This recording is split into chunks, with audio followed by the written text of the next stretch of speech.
வணக்கம். சீதாஸ் பேஜஸ். கொஞ்சம் லேட்டாக தான் போடுறேன் இந்த வீடியோ. லாஸ்ட் வீக் வந்து ஃபுல்லாக எல்லாருமே பார்த்துருப்பீங்க. அதில் எனக்கு முக்கியமாக சொல்ல வேண்டிய பாயிண்ட்ஸ் மட்டும்தான் நான் சொல்கிறேன். ஸோ கேப்டன் அருணுக்கு வந்து ஒரு ஒரு கேப் ஒன்று கொடுத்தாங்க. அதில் வந்து டிஃப்ரெண்ட் கைண்ட்ஸ் ஆஃப் ரிப்பன்ஸ் வச்சுருந்தாங்க. யாராவது இவர் சரியாக பண்ணலை கேப்டன்ஷிப்னு நினச்சா ஒரு ஒரு ஒரு ரிப்பனாக எடுத்துடலாம் அப்படின்னு சொல்லி கொடுத்துருந்தாங்க. ஸோ அது ஒன்று கொடுத்தாங்க. ஸ்வாப்பிங் டெஸ்ட் நடந்தது. ஸ்வாப்பிங்கில் வந்து அன்ஷிதா மாறி போனாங்க. அன்ஷிதா மாறி போயிட்டு ரொம்ப சந்தோஷமாக போனாங்க. அவங்க எல்லாருக்கூடையும் ரொம்ப நல்ல மிங்கிள் ஆனாங்க. ஆனால் என்ன ஆகிடுச்சு, ராத்திரி டின்னர் சாப்பிடும்பொழுது ஆஸ் யூஷுவல் பாய்ஸ் அவங்களே சாப்பிட்டு பழகினதுனால அவங்களே பிரித்து அவங்களே சாப்பிட்டுடுறாங்க. முத்துக்குமரன் தான் பரிமாறுறாரு, எல்லாருக்கும் எடுத்துகிட்டு வந்து தர்றாரு. தனக்கானது சாப்பிடலை, அவர் போட்டு வச்சுருக்காரு தட்டில்.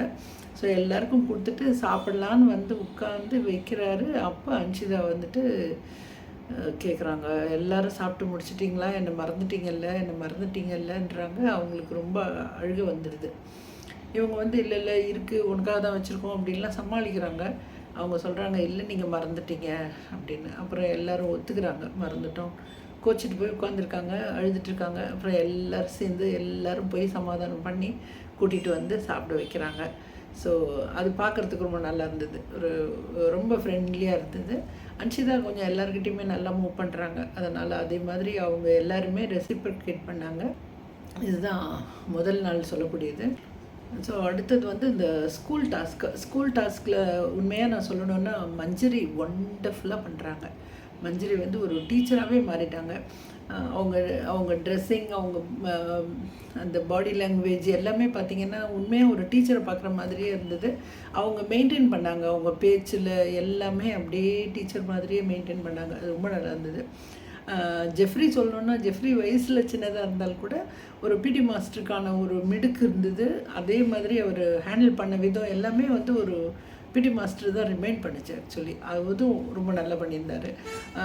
ஜாக் வந்து நல்லா பண்ணாங்க டீச்சராக. ஆனால் ஜாக்குக்கிட்ட நான் பார்த்த ஒரே பிரச்சனை வந்து அவங்க டாஸ்க் வந்து அதுதான், அவங்களுடைய குணங்களை வச்சு ஒரு மாரல் சொல்லியிருக்காங்க. பட் வந்து இதை வந்து அவங்க பாசிட்டிவாக எடுத்துருக்கலாம். ஆக்சுவலாக ஒருத்தருடைய குணம்னும் போது ஒருத்தர்கிட்டையும் ஏதாவது ஒரு நல்ல குணம் எங்கேயாவது ஒன்று நடந்துருக்கலாம். அதெல்லாம் எடுத்து பாயிண்ட் அவுட் பண்ணி இவர் இந்த மாதிரி செய்தார், இது எவ்வளோ ஒரு நல்ல விஷயம், நீங்களும் இப்படி ஃபாலோ பண்ணணும்னு ஒருத்தர்கிட்டையும் ஒன்று கண்டுபிடிச்சி சொல்லியிருந்தால் ரொம்ப நல்லா இருந்திருக்கும். ஆனால் இங்கே நான் சொல்ல வேண்டியது, தீபக் வந்து ட்ரிகர் பண்ணுறாரு தான், அது இல்லைன்னு நான் சொல்லவே மாட்டேன்.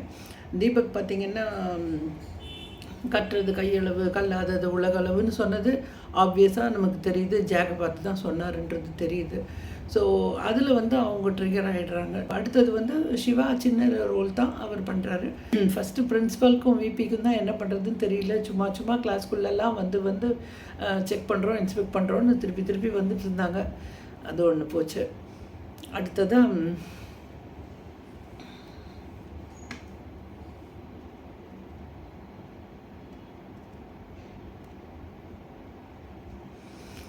ஸோ அதே மாதிரி விபி பிரின்சிபல் ரிலேஷன்ஷிப் அது எல்லோரும் சொல்லி கொடுத்து கொஞ்சம் சுவாரஸ்யமாக ஆக்குனாங்க. அதே மாதிரி பாய்ஸ் அண்ட் கேர்ள்ஸ் பார்த்திங்கன்னா ஒரு லவ் மேட்டர் அப்படின்னு சொல்லிட்டு ஒரு பேர் 2 பேருன்ற மாதிரி அங்கே போயிட்டு இருந்தது. அது வந்து எல்லா ஸ்கூல்லேயும் கட்டாயமாக இருக்கும் அது. ஆனால் என்ன எனக்குன்னா, இவங்க ஹேண்டில் பண்ணது வந்து எனக்கு அவ்வளோ சிறப்பாக தோணலை. இந்த பிரின்ஸிபல் ஆகட்டும், வைஸ் பிரின்ஸிபல் ஆகட்டும், டீச்சர்ஸ் ஆகட்டும், இதை ஹேண்டில் பண்ண விதம் வந்து நல்லா தெரியல. ஏன் அப்படின்னு நான் சொல்கிறேன்னா, இது வந்து இந்த நிகழ்ச்சியை எல்லாருமே பார்க்குறாங்க. இங்கே வந்து ஒரு பிரின்ஸிபல் வந்து தப்பான ஒரு வார்த்தையை சொல்லிட்டாங்கன்னு சொல்லிட்டு எல்லோரும் கலாட்டா பண்ணி மன்னிப்பு கேட்க சொல்கிறாங்க. தமிழ் டீச்சர் ஏதோ சொல்லிட்டாங்கன்னு வந்து மன்னிப்பு கேட்க சொல்கிறாங்க. ஜாக்கை வந்து மன்னிப்பு கேட்க சொல்கிறாங்க. அதெல்லாம் சொல்லும் பொழுது, இந்த மாதிரி ஒரு விஷயம் ஒரு ஸ்கூலில் நடக்கும் பொழுது, ஒரு ஆஸ் அ டீச்சராக, ஒரு மெச்சூர்ட் பர்சனாக அந்த பசங்களை எப்படி ஹேண்டில் பண்ணணும் அப்படின்றது நல்லா பண்ணியிருக்கலாம் அப்படின்னு நான் நினைக்கிறேன். நான் இது ஏன் சொல்கிறேன்னா, இன்றைக்கும் இது எல்லா ஸ்கூல்ஸ்லேயும் நடந்துகிட்ருக்கு ஒரு விஷயமாக தான் இருக்குது. ஸோ பேரண்ட்ஸால் கூட சில விஷயங்களை சொல்ல முடியாது, அது டீச்சர்ஸ் தான் சொல்ல முடியும். ஸோ அந்த மாதிரி கொஞ்சம் நல்ல டீப்பாக யோசித்து ரொம்ப அழகாக பண்ணியிருக்க வேண்டிய விஷயம் இது ஆக்சுவலாக சொல்லப்போனால் மாரல் டீச்சரும் எடுத்துருக்கலாம், பிரின்ஸிபல் எடுத்துருக்கலாம், விபி எடுத்துருக்கலாம், இவங்க கூட மஞ்சரி கூட எடுத்துக்கலாம். மஞ்சரி ரொம்ப எல்லாமே ஹேண்டில் பண்ணாங்க அழகா. நான் அவங்க கூட இந்த விஷயத்தில் கோட்டை விட்டுட்டாங்க. ஸோ இதை வந்து ஒரு அழகாக ஒன்று டீல் பண்ணியிருக்கலாம் அப்படின்னு தோணுச்சு எனக்கு. அது எல்லாரும் அந்த வாய்ப்பை மிஸ் பண்ணிட்டாங்கன்னு தான் சொல்லுவோம். இதில் வந்து இந்த வாரம் அருண் வந்து ஒரு கேப்டனாக தன்னை காமிச்சிக்கணும்னு ஆசைப்பட்டார். பட் அது விபின்னு வந்துட்டதுனால விபியாக தன்னை காமிச்சிக்கணும்னு ரொம்ப ஆசைப்பட்டு எல்லா விஷயங்கள்லையும் நுழைஞ்சிட்டே தான் இருந்தார் அவர். ஸோ பெண்கள் பக்கமும் ஈக்குவலாக இருக்கணும்னு தான் அவர் இருந்தார். பட் ஆனால் சில சமயங்களில் ஒரு தடுமாற்றம் இருக்குது அவருக்கு. அவருக்கு வந்து என்னென்னா அவருடைய ஃப்ரெண்ட்ஸ் லைக் விஷாலோ வேறு யாரோ அந்த மாதிரி ரொம்ப ஃப்ரெண்டாக இருக்கிறவங்க இன்வால்வ் ஆகும்போது அகெயின்ஸ்ட் ஒரு லேடி அப்படின்னு வரும்பொழுது அவர் ஃப்ரெண்ட்ஸ் பக்கம் தான் நிற்கிறாரு. அப்போ வந்து அவர் வந்து கேப்டனும் கிடையாது, விபியும் கிடையாது. அவர் வந்து ஒரு பாய்ஸ் டீம் ஆளாக தான் அவர் பிஹேவ் பண்ணுறாரு அப்படின்னு தான் எனக்கு தோணுச்சு. அடுத்த நாள் நடந்த ஒரு இன்சிடெண்ட்டில் வந்து மன்னிப்பு கேட்கணும் அப்படின்னு வந்து ஒரு இது வரும்போது ஜாக் தன்னை எக்ஸ்பிளைன் பண்ண ட்ரை பண்ணுறாங்க, எவ்வளோ ட்ரை பண்ணுறாங்க. இவர் குறுக்க பேசுகிறாரு, அவர் ரொம்ப டிஸ்டர்ப் ஆகிறாங்க. எப்போவுமே வந்து பிரின்ஸிபல் மன்னிப்பு கேட்குறாங்க, தமிழ் டீச்சர் மன்னிப்பு கேட்குறாங்க, மாரல் சயின்ஸ் டீச்சர் மன்னிப்பு கேட்குறாங்கன்றது வந்து ஒரு ஸ்கூல் மோசமாக போயிடுச்சு, அதை அப்லிஃப்ட் பண்ணுறதுக்கு தான் நீங்கள் பண்ணிட்டுருக்கீங்க. அப்படின்னும் போது நீங்கள் டீச்சர்ஸே வந்து வீக்காக காமிக்கிறீங்களே. எல்லா டீச்சர்ஸும் வந்து மன்னிப்பு கேட்குறதுன்றது ஒரு பெரிய இதுதான், குணம்தான். ஆனால் நீங்கள் அந்த ஸ்டூடெண்ட்ஸ் கிட்ட ஒரு ஒழுக்கத்தை கற்றே கொடுக்கல. அவங்களுக்கு வந்து அவங்க எப்படி டீச் பண்ணுறாங்க, எப்படி டீச்சர்ஸ் கூட பிஹேவ் பண்ணுறாங்க. அவங்க கமெண்ட்ஸ் எல்லாம் பார்த்தீங்கன்னா அவ்வளோ கஷ்டமாக இருக்குது. எந்த ஸ்கூல்லையுமே இவ்வளோ ஓப்பனாக வந்து டீச்சர்ஸை கமெண்ட் பண்ண முடியாது. கமெண்ட் பண்ணால் நிச்சயமாக பனிஷ் பண்ணுவாங்க. இப்படி ஒன்று கமெண்ட் பண்ணுறாங்க, இது உங்கள் எதிர்க்கையும் நடக்குது, பின்னாலேயும் நடக்குது. ஆனால் யாருமே அதை அட்ரெஸ் பண்ணவே இல்லை. அதெல்லாம் ஒரு ரியல் கிளாஸ் ரூம் மாதிரி அவங்க கொண்டு போகலை. அந்த இடங்கள்லாம் வந்து ஒரு நல்ல ஒரு சான்ஸ். இது வந்து வெளியில் வந்து குழந்தைகள் எப்படி பிஹேவ் பண்ணணும்னு கற்றுக் கொடுக்கறதுக்கான ஒரு நல்ல சான்ஸ். அதெல்லாம் மிஸ் பண்ணிட்டாங்க அப்படின்னு தான் நான் நினைக்கிறேன். இந்த இடத்துலையும் ஜாக்கை வந்து மன்னிப்பு கேட்க சொல்கிறாரு. ஜாக் அப்போயே சொல்கிறாங்க. ஜாக் என்ன சொல்கிறாங்க, நான் மன்னிப்பு கேட்குறதுல எனக்கு ஒன்றும் பெரிய ஈகோலாம் கிடையாது, நான் மன்னிப்பு கேட்கறதுக்கு தயாராக இருக்கேன். ஆனால் ஃபஸ்ட்டு அவர் தான் ட்ரிகர் பண்ணார், அவரையும் மன்னிப்பு கேட்க சொல்லணும்னு சொல்கிறாரு. ஆனால் அருண் வந்து சரின்னு சொல்லிட்டு சொல்லவே இல்லை, அவருக்கு மன்னிப்பு கேட்கணும்னு சொல்லவே இல்லை. அவங்க ரொம்ப எமோஷ்னல் ஆகிட்டாங்க. அவங்க போயிட்டாங்க. ஆனால் மஞ்சரி மட்டும் கேட்டுகிட்டே இருந்தாங்க, நீங்களும் மன்னிப்பு கேட்கணும் இல்லையான்னு. ஆனால் அவங்க வாய்ஸ் எடுப்படவே இல்லை அங்கே. அப்புறம் அதோட சனிக்கிழமை வந்துடுச்சு. வந்துட்டார். விஜய் சேதுபதி வந்துட்டு எல்லாரையும் கேட்குறாரு எப்படி இருந்ததுன்னு. ராணுவ பற்றி தான்.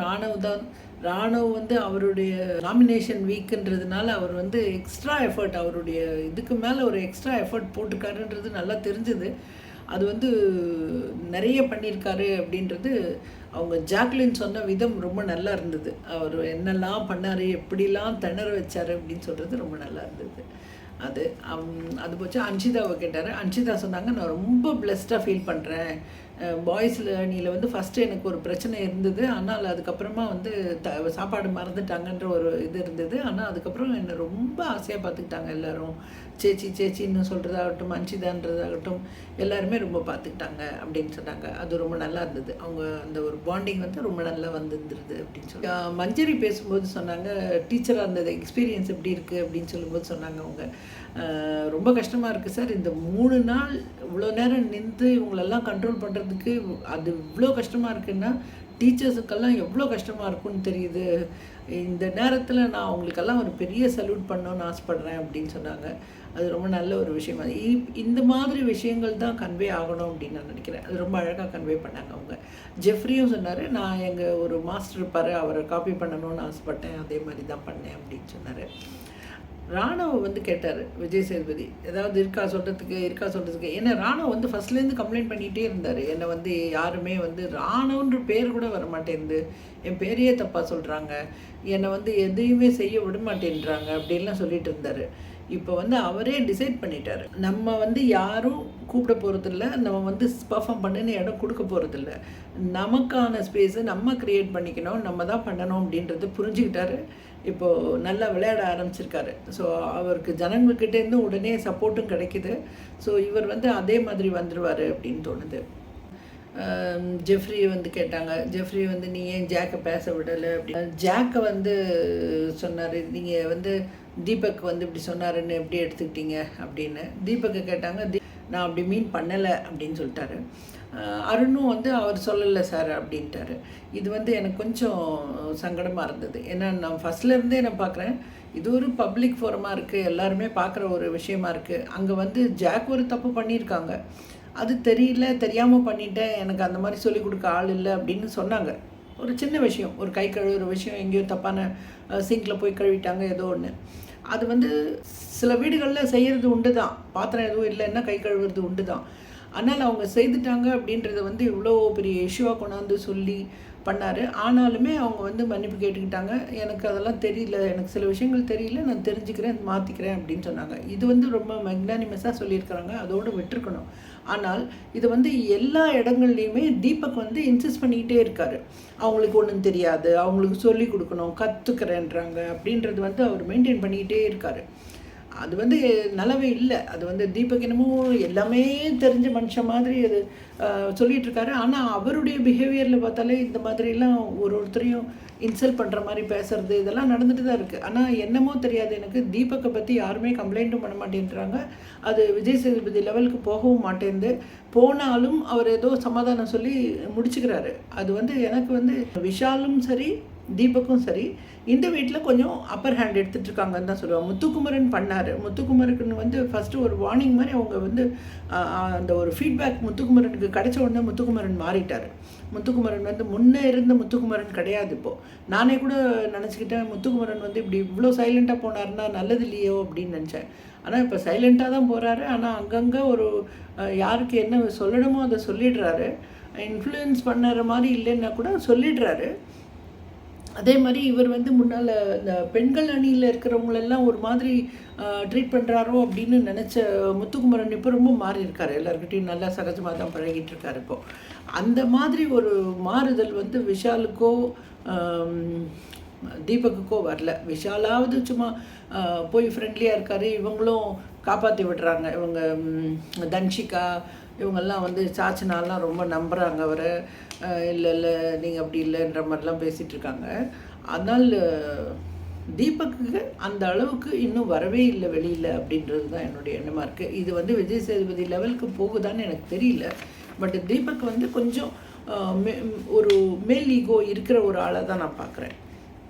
அது ஒன்று மாறணும் அப்படின்னு நான் நினைக்கிறேன். கடைசியாக வந்து ரியா தான் வெளியேற்றப்பட்டார்.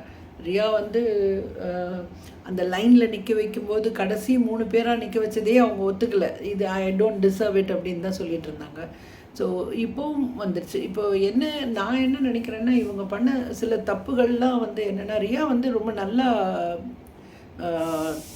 தாட் உள்ளவங்க தான், நல்லா விளையாடக்கூடியவங்க தான், நல்லாவும் விளையாடிட்டு தான் இருந்தாங்க.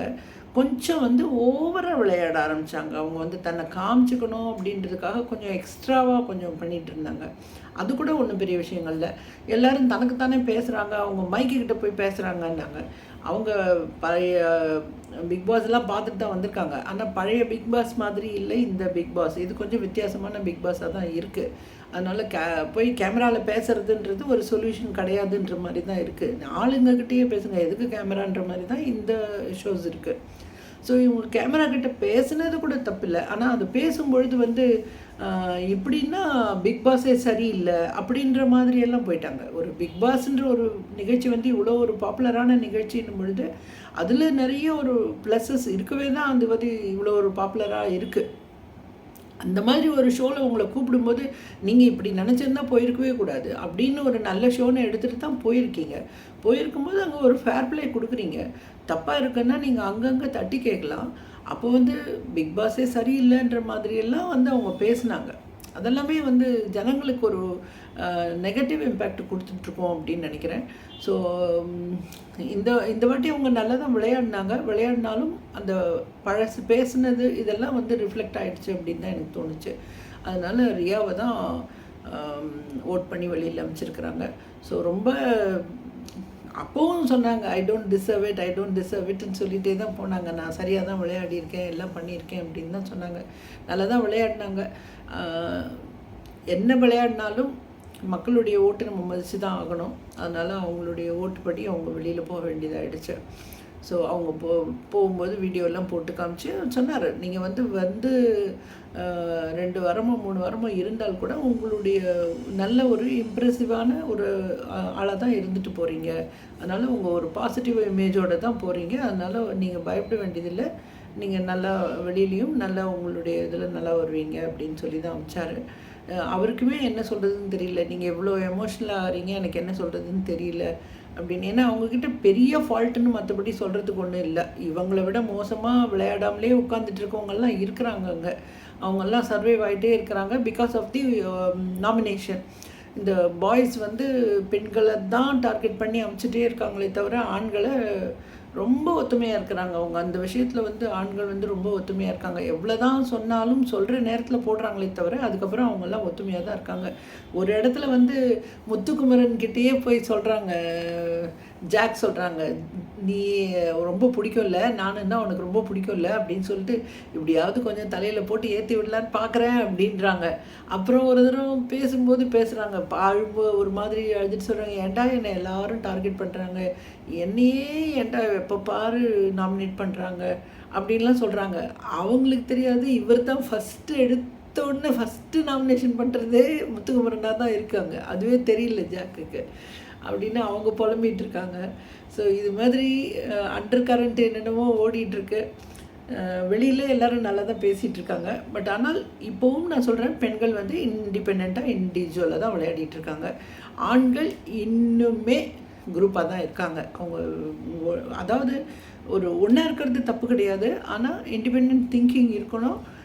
அந்த மாதிரி ஒரு இண்டிபெண்ட்டாக விளையாடாத இப்படி விளையாடுறது வந்து it is not a fair game. அது வந்து மாற்றிக்கணும் ஆண்கள்னு நான் நினைக்கிறேன். அது மட்டும்தான் என்னை பொறுத்த வரையிலும் உறுத்திட்டுருக்கு. ஸோ ரியா வெளியேறிட்டாங்க. ஸோ இந்த வாரம் வந்து நல்ல பிளேயர்னு சொல்லி பெஸ்ட்டு பர்ஃபார்மன்ஸ் எடுத்தது வந்து மஞ்சரியும் விஷாலும் எடுத்திருக்கிறாங்க. கேப்டன்சிக்கு அவங்க 2 பேரும் தான் போட்டி போட போகிறாங்க. ஃபஸ்ட்டு பிளேயர்னு சொல்லிட்டு ஆனவ் அண்ட் வர்ஷினி எடுத்தாங்க. வர்ஷினி பாவம் நல்லா தான் பண்ணாங்க, பார்க்குறதுக்கும் ஒரு பிரின்சிபல் மாதிரி இருந்தாங்க, கொஞ்சம் எல்லோரும் கேட்டு நல்லா தான் பண்ணாங்க. ஆனாலும் அவங்க தான் ஃபஸ்ட் பர்ஃபார்மர் ஆகிட்டாங்க. ராணவ் தான் ஃபஸ்ட்டு பர்ஃபார்மர் ஆகிட்டார் அந்த சைடில். ஸோ இவ்வளவு தான் இந்த வாரம் நடந்தது. அடுத்த வாரம் வேறு என்ன டாஸ்க் கொடுக்க போகிறாங்கன்றது தெரியாது. இப்போ ஒரே ஒரு விஷயம் மட்டும் ரொம்ப இன்ட்ரெஸ்டிங்காக ஒரு ட்விஸ்ட் கடைசியாக ஒரு கிளைமேக்ஸில் கொடுத்துட்டு போயிட்டார். அது பாய்ஸ் டீமெல்லாம் வந்து கேர்ள்ஸ் இருந்த இடத்துலையும் கேர்ள்ஸ் வந்து பாய்ஸ் இருந்த இடத்துலையும் மாறுறாங்க. ஸோ பவர் வந்து மாறுது. இப்போது அவங்க எவ்வளோ கஷ்டப்படுத்தினாங்க, டாஸ்க்கு கொடுத்து எவ்வளோ பண்ணாங்கன்னு சொல்லிகிட்டே இருந்த பெண்கள் இப்போ அவங்க கையில் கிடச்சிருக்கு. என்ன பண்ண போகிறாங்க, எவ்வளோ தூரத்துக்கு இன்ட்ரெஸ்டாக பண்ண போகிறாங்க அப்படின்றது வரும் வாரம் பார்ப்போம். நன்றி, வணக்கம்.